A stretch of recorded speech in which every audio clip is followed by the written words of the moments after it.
The Audit was developed by the World Health Organization as a simple method of screening for excessive drinking and to assist in brief assessment. It provides a framework for intervention to help risky drinkers reduce or cease alcohol consumption and thereby avoid the harmful consequences of their drinking. The audit also helps to identify alcohol dependence and some specific consequences of harmful drinking. It may be administered either as a self-report questionnaire or as an in-person interview. The questionnaire takes less time, is easy to administer, is suitable for computer administration and scoring, and may produce more accurate answers. The interview allows clarification of ambiguous answers, can be administered to clients with poor reading skills, and allows seamless feedback to the client and initiation of brief advice. Each method carries its own advantages and disadvantages that must be weighed in light of time and cost constraints. So Steve, what brings you in today? Well, I've been having some problems at work. Things at work aren't going so well for you. I'm glad you came in to get some extra support. It could really be a great step towards changing things for the better. Yeah, I guess you could say that. Well, I'd like to start out by asking you some questions about your alcohol use. We ask all clients standard questions around substances because it can really help us to achieve the best outcomes of coming in for services. Because alcohol can affect many areas of our clients' lives, it's important for us to know how much you usually drink, whether or not you've experienced any negative problems from drinking. It should only take a couple of minutes. Would it be okay to continue? Well, I guess so, but I don't really have a problem with alcohol. Okay. I really appreciate you being so open to discussing this with me today. How often do you have a drink containing alcohol? Well, I don't drink on the days that I work. Fridays and Saturdays, sometimes Sunday too. Okay, so 2 to 3 times a week. And how many drinks containing alcohol do you have on a typical day when you're drinking?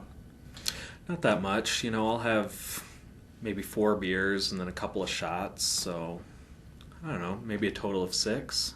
Okay, so it sounds like a standard for you might be 6.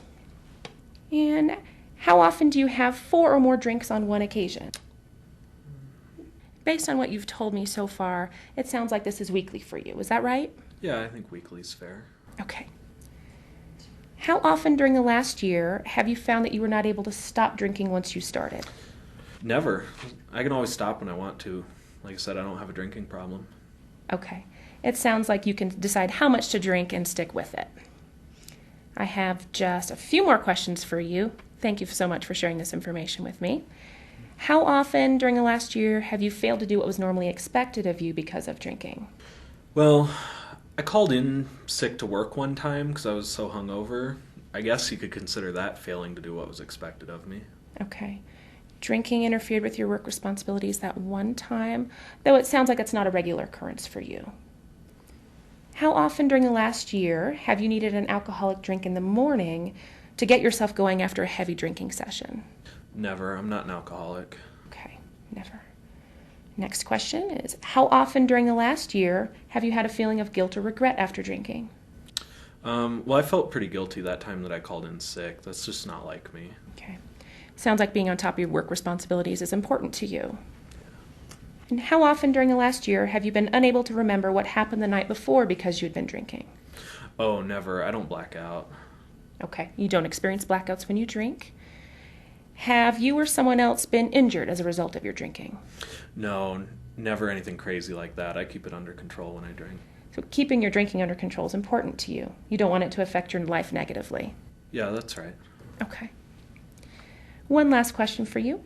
Has a friend, relative, doctor, or other health worker ever been concerned or suggested you cut down on your drinking? Well, my wife got on my case pretty hard that time that I called in sick to work, but I think she was just blowing it out of proportion.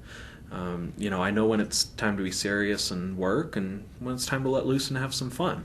So you like to keep a healthy balance between work and fun. Yeah, that's right. When was it last that your wife expressed concern about your drinking? I'd say that was about a month ago when I called in sick. Well, thank you so much for sharing all this information with me. It really gives us more information to work with as we address some of your future concerns. Audit scores of 8 or more are recommended as indicators of hazardous and harmful use, as well as possible alcohol dependence. Scores between 8 and 15 are more appropriate for simple advice focused on the reduction of hazardous drinking. Scores between 16 and 19 suggest brief counseling and continued monitoring. Scores of 20 or above warrant further diagnostic evaluation for alcohol dependence. This client scored 14 on the audit. A brief intervention focused on the reduction of hazardous drinking using simple advice and motivational enhancement techniques is most appropriate.